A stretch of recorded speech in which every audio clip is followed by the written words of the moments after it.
Iggy and Lowell, respectful question. Grant got most detailed coverage of 49ers and has been doing this for a decade. Why do you think he isn't higher profile? Wow. Okay. First of all, I think he's pretty high profile. I think I'm pretty high profile right I think now. he's Yeah. pretty high. I mean, I don't mean to be contradictory, but I look at his followers on YouTube, and Iggy, I think you have about 20,000 followers on YouTube. Yeah. Now, of course, other people have more, but I that's got about 17,000 of these in like the last 6 months. It's been kind of recent. And it's growing all the time. Yes. So I think, and also, you may not know, but Iggy has now become a fairly regular contributor on KTVU and KRON. And KRON, and he's on the radio.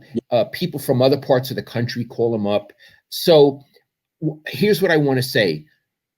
I firmly believe that Iggy is high profile, but I think he's going to be more high profile.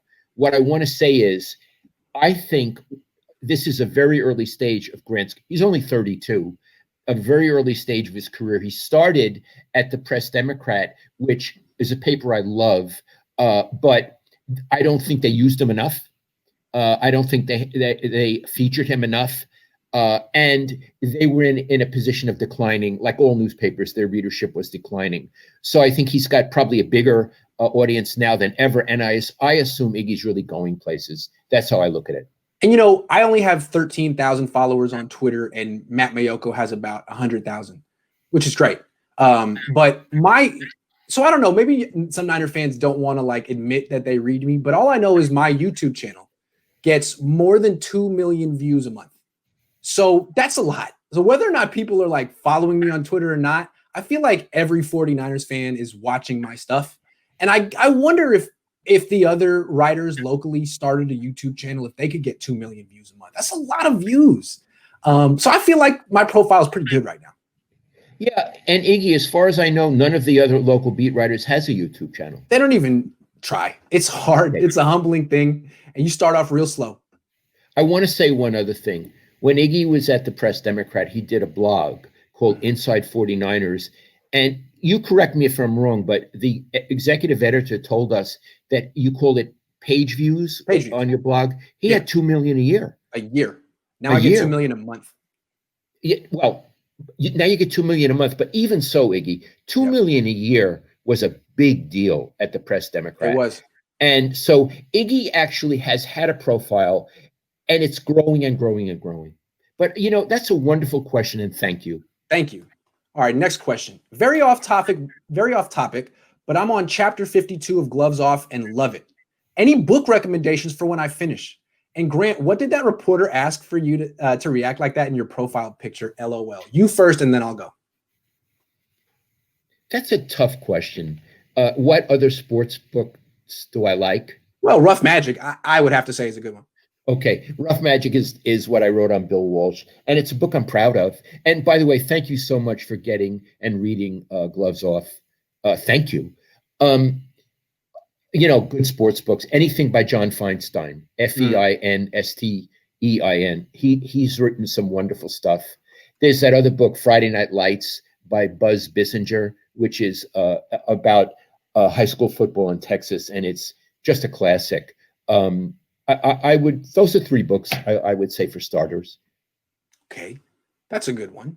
I always like The Natural. It's fiction, but it's a novel. It's a lot of fun. It's a baseball book, but it's a baseball. Oh, by the way, it's The Natural is really good.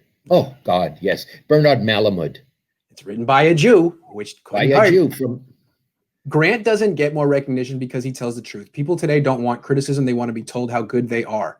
Most of the local beat writers kiss butt now, not like Lowell, Glenn, and Ira. I think there's something to that too. I mean, I know more so now than when you were covering the athletes these days are not used to criticism because the good football players are identified in middle school. There's a site called scout.com and rivals.com, and they start giving these kids rankings like when they're 14. So these kids, they're like, I'm a 5-star athlete according to this website. And then everyone kisses your butt. You get no criticism. You go through college, you get no criticism. You come to the NFL and there's people like us who say, you're not that good. And they're like, no one has ever said that to me. You're wrong. It's tough. Yeah, and Ira, Glenn Dickey, and I, the feeling at the Chronicle when we were there was, we want you to stir things up. We want to have a sports section that people pick up in the morning to get provoked, to get an emotional reaction to. And we all had those kind of personalities anyway. Actually, Glenn and Ira and I are very cordial and very nice people. And we're all three friends. But we were, there's also a writing personality, and we were all very aggressive. And it sold papers. We didn't get any more money for it. But at the time we worked for the Chronicle, our circulation was over 600,000 people. It was readers. It was one of the largest in the country. Of course, now it's not about a quarter of that. Iggy, I want to come back to something. You didn't answer a question. Right. The previous one. The picture, yeah. Okay, here's the story of the picture. Okay, so this was back when I was with the Press Democrat, and I covered all sports, not just the 49ers. This was at the Warriors. They were in the finals. This was 2019. They had just lost to the Raptors. The dynasty was over. They just lost the finals at home to Toronto. And this was a big moment. It was historic. This guy, Paulo Antunes, who was ESPN Brazil, I'd never heard of him. He fights for the first question. You know how it goes where it's like a big event and you can't just ask a question. You got to raise your hand and get the microphone. So he gets the microphone and he's going to ask the first question to Steve Kerr after they've lost and the dynasty is over. I thought this was going to be kind of interesting.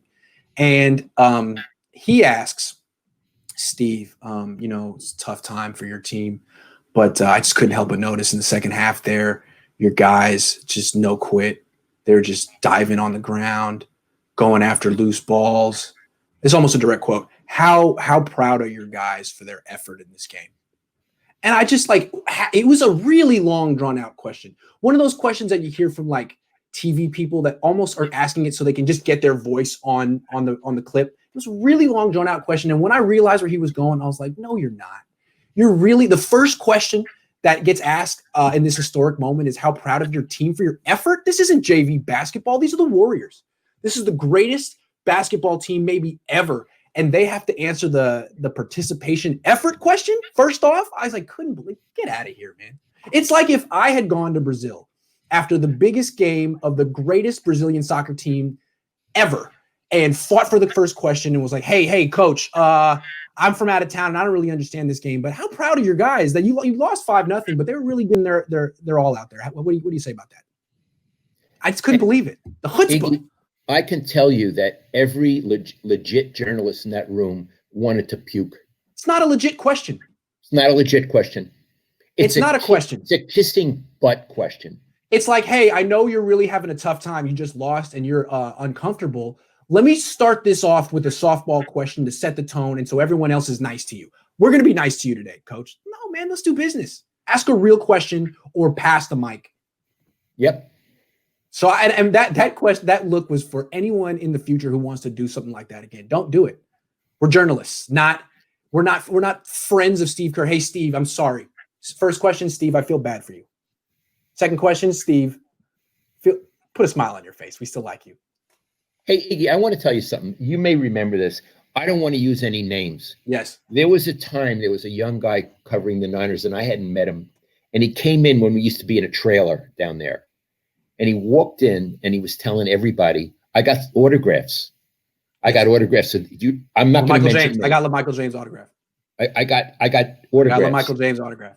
And I turned around. Everybody was just quiet. Maddie was there. Everybody's quiet. And I turned around and I said, I don't know who you are, but we're professional journalists. Don't you ever come in here again talking about the autographs you got. We are not fans. And then he comes over to me, sticks out his hand to shake hands. He says, okay, well, I'm so-and-so. And you say, and I said, I won't shake your hand. Get out of here. Yeah. I said, you get out of here. I wouldn't be friendly. I was disgusted. Iggy, you were there, right? Oh, yeah. And what happened, I'm not going to say too much, but what happened is a few months later, he was gone. And what happened was he was a freelancer for some outlet, and that outlet hadn't done a background check. Careful. And that's all you need to know. They were alerted on something that was right out there, Googleable, and all of a sudden he was gone. So your instincts were right on. I said, don't you dare. I said, don't you dare come in here and talk about it. He came up to me and said, hey, are you going to go to the next road game, wherever it is? And I said, yeah, I'm going with my dad. And he goes, hey, do you think it'd be cool if I crashed on the ground in your hotel room? And I was like, no. Hell no. Can you imagine me? Is it cool? Throw a couple of bucks your way? Yeah, we said that. I'll throw a couple of bucks your way. Hell okay, no. let's move off of this. That was creepy.